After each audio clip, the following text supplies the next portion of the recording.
Hi, welcome back to Convergence Knowledge Bytes, where we take complex technology and security topics and break them down into bite-sized pieces for business owners and leaders to understand how to make decisions in their organization and move their companies forward.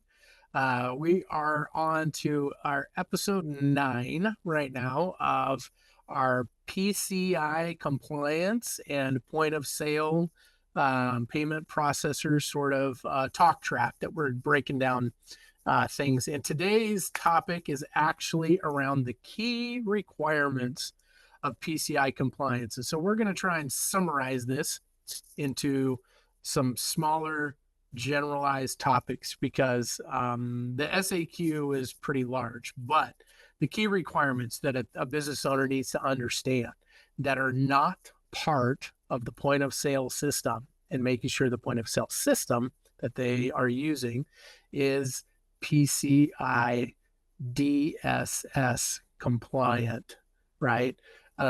You'll be told that by anybody who sells you anything that is going to be PCI compliant. This is more what happens inside your own business in your own doors, right?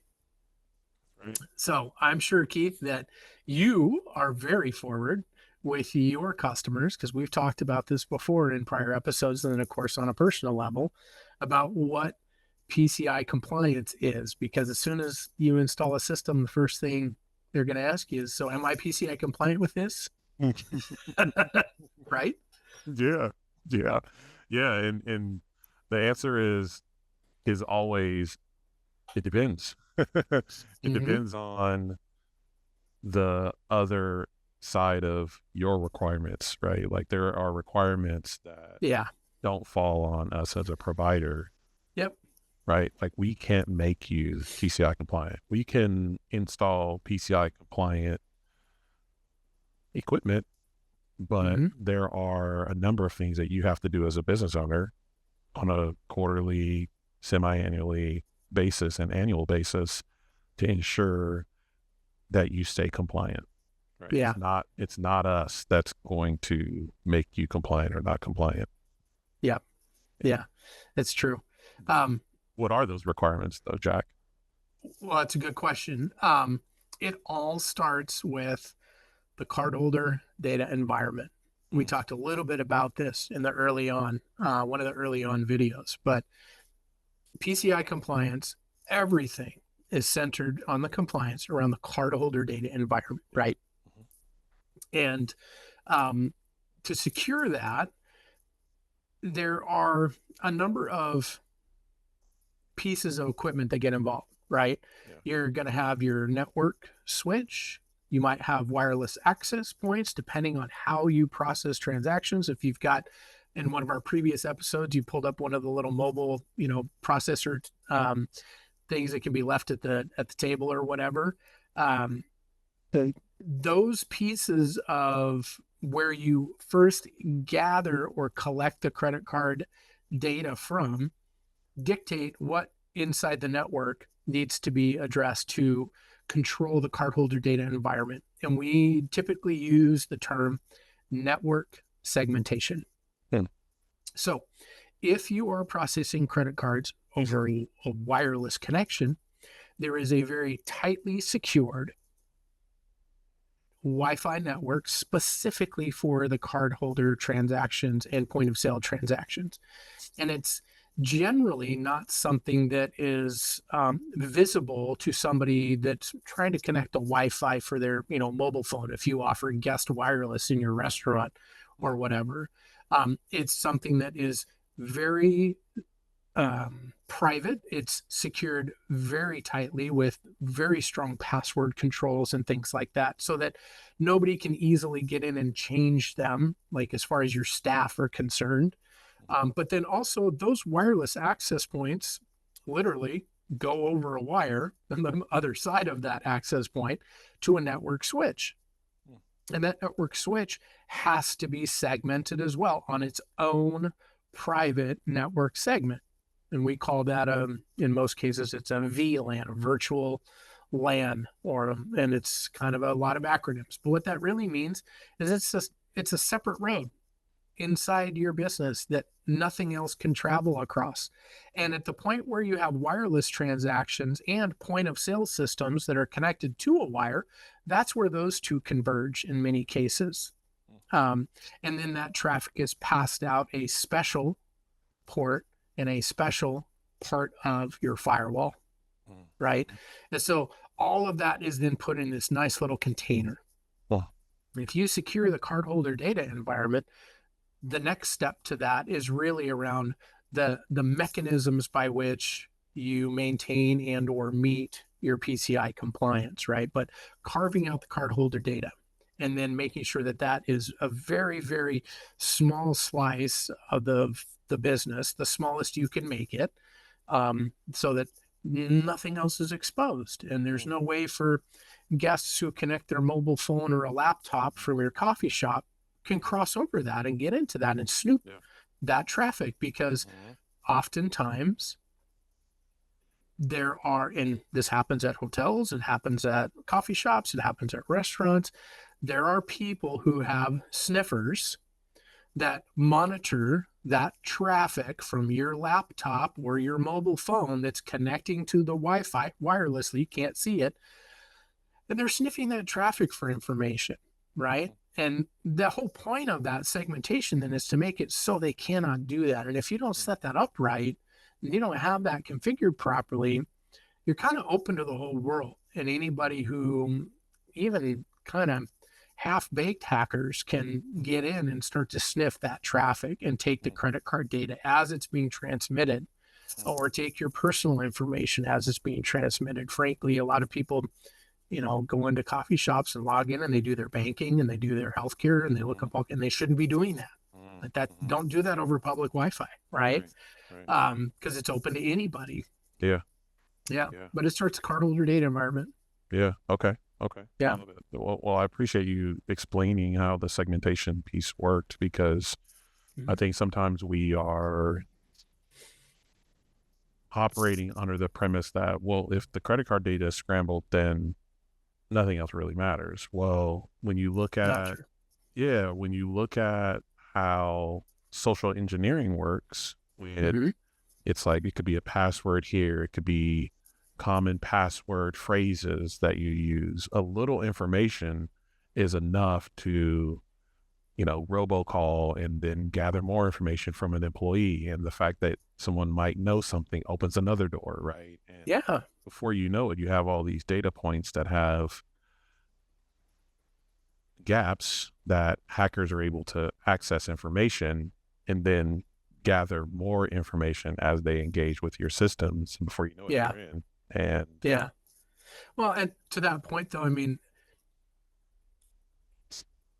hacker who's relatively sophisticated, they don't need those other data points. If they have a way to sniff and or copy a Wi-Fi address, a Wi-Fi name, they can decrypt the credit card number. There's enough decryption tools out there. I mean, there's hacker as a service programs that you could submit the information to, and it'll decrypt it and give you the card numbers. And that's all they need to make a fake card and do identity theft, right? It's not as complicated as people think it is anymore. Back in the old days, when you had, when you had a lot less people doing this, and you didn't have marketplaces on the dark web where people are literally selling, stolen credit card numbers for, a couple bucks, to go and mask it onto a new card with a new name and it's a credit card number. It's changed a lot, I would say, in the last 10 years. It's a lot more ubiquitous than people realize. And, the unfortunate part is when you connect to a company's, your restaurant or retail store that you're at, when you connect to their Wi-Fi, there's a lot of consumer, there's a lot of gap between their knowledge, I guess is the best way to put it. And so I walk in and I know what I need to be aware of, right? But a lot of consumers don't. So they just don't know. And technology in the fingertips of a mobile phone, it's so convenient and so easy. A lot of times people don't think past just, well, I'm opening my app, isn't that secure? And they forget, right? Yeah. Or they just have never gone through that experience. And I hope everybody, people don't have to go through that experience to learn, but a lot of times that's how we have to learn, is by the mistake of doing it the wrong way. Yeah. So what are some of the other requirements outside of segmentation that we should know about as a business owner? Yeah. So two things that I think are really important, we talked a little bit about in a prior episode, is the requirements that you have to train staff who are allowed to take credit cards in your organization. And that can be accomplished in a couple of different ways. You have to go through and you have to do vulnerability scanning. Generally speaking, that has to be done by an approved scan vendor, which is an ASV, and they're looking at the card portion of your environment, right?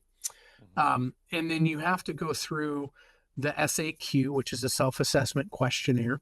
But part of the SAQ also requires you to do an external penetration test of the cardholder environment. Cardholder data environment, right? And that's not the same as doing a vulnerability scan. A vulnerability scan, the intent of it is just to let a tool look at where you said the cardholder data environment is, like aiming right at the center of a target and saying, oh, is there anything in that center of the target that looks like a vulnerability that could be compromised by a hacker? And if it doesn't, cool. You don't have to worry. The application scan vendor sends you a check mark. You're good to go. But in the SAQ, it actually asks, have you done your external penetration test? Okay. That's a little different. An external penetration test is, can somebody get into that environment or into your business and access the cardholder data environment? Right? So it's not just the one aiming right at the center of the target. It's like, well, your business is the whole target, just like in darts, right? You got multiple rings. Well, all of those are external rings, right? Can you get through one of those rings into my business and access the cardholder environment, right? And so there's a difference between the two. And a lot of times that part gets really confusing for a business owner. They're like, well, we did our scan, we're good. Well, technically, they're not the same thing. Now, an external penetration test, the intent is to take advantage of a vulnerability. A vulnerability scan is just to tell you, do you have them? Easy way to break it down, right? Yeah. Okay. Yeah. Okay. But then also you have to have your policies and procedures. So that would be kind of the final bucket. You have to have really good security controls that line up with the self-assessment questionnaire. And those security controls are broken down by what's on the firewall, what's on the devices you're using to process cards, what's on the network, what's on the wireless, all of that stuff, right? And that's where your IT folks or your IT partner needs to be involved. So if you've ever completed a self-assessment questionnaire and you have not involved your IT partner or your internal IT folks to answer those questions, you're probably not answering the SAQ correctly. And the reason policies are so important is because if something changes in your network or on your firewall or your internet service provider changes, you have a new static IP address, there's all kinds of weird stuff that happens in the cycle of running your business for a year. Yes. It's important to have policies and procedures so that you have a benchmark, you have something you're aiming at, right? Yeah. I mean, football isn't played just to kind of run around the field and hope nobody catches you and then you win, right? There's a target, there's a goal, there's something you're aiming at. That's the intent of policies and procedures of what are we aiming at? And that gives you the boundaries. Like, these are the things that we need to do. So policies and procedures are really critical. And all of that to say, that feeds into your cyber liability insurance. It's expected to write a policy for you that you have a set of policies and procedures so that you can be underwritten for a cyber liability insurance policy in case the worst thing happens, right? And if you're not doing all those things, your cyber insurance is going to come back and say, okay, can you demonstrate and show us the artifacts that you were doing all the things that were said to be for your compliance? If you don't, you're likely on your own. And they won't pay a claim. They won't help you through a forensics investigation. It's all out of pocket at that point. Mhm. Going back to one of the earlier points you had mentioned in the AT&T security study, most businesses that are small businesses that go through security incident like this are out of business in a very short amount of time if they don't start and don't follow the structure, right? So anyway, it all kind of one begets the next. Yeah. Yeah. Yeah.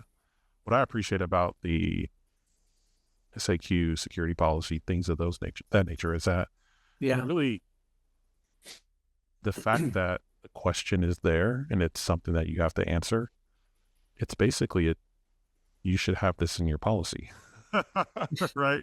True. Right. And if you don't know what it means, then obviously reach out to your provider and ask, like, what does this mean? Yeah. I would say that most of the questions are not structured in a way for everyday individuals and business owners to understand it. So lean into your security professionals, lean into your payment provider as you're going through the SAQ and ask, Yeah. like, what should I be doing? Because I think that it's a benchmark. Yeah. And it's not just about checking a box, Yeah. right? Right. We live by the philosophy that PCI compliance says you have to do it on this small part of your business, this small part of your network. But in theory, all of the things that they're recommending that you do follow general cyber hygiene best practices, and they're good for you to do inside your business to minimize your risk in other areas, right? Yeah. PCI is focused on your cardholder data. But what if you have healthcare information and you're a clinic and you're also that, so your PCI is just for the copay, but you have healthcare information. Now you have HIPAA. Well, guess what? There's a lot of similarities. So don't just worry about HIPAA on your medical records. All of that stuff plays into one another. And so it's a mindset change for a business owner to think, I want to run my business securely, right? Rather than I want to run this the cheapest possible way I can from a cost and time standpoint to maximize my revenue, because security requires investments, requires time, requires professionals to help. But I don't know a single business owner that will go and hire an attorney that's the cheapest on the block. Right. Yeah. Right. It's like, wait, we do the same thing, protect you from, those kind of risks and those sorts of things. So use that same mentality when you think about your security provider. They're there to do your IT provider, the same thing. We're there to help you run your business better, more efficient, and securely. Yeah. And that's the whole, the whole end game. No company on the planet today that's growing is not dependent on technology, and almost every company on the planet should be more secure than they are. And there are right now, I think the last statistic that I read was about 23% of small businesses do nothing with cybersecurity. Wow. Right? They've got antivirus or they've got anti-malware, and yet they're still taking credit cards in a lot of cases. It's like, whoa, that kind of is a little bit of a reality check. Like, oh, wow. Right. That's tens of thousands of businesses, just in North America alone.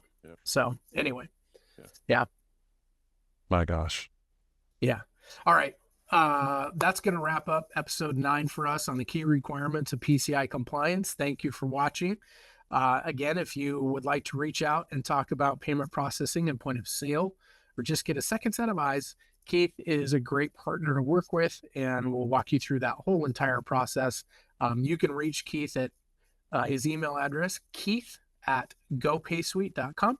If you have questions about PCI compliance, or you'd like to have a conversation and understand a little bit better about where your situation is at, you can contact our team.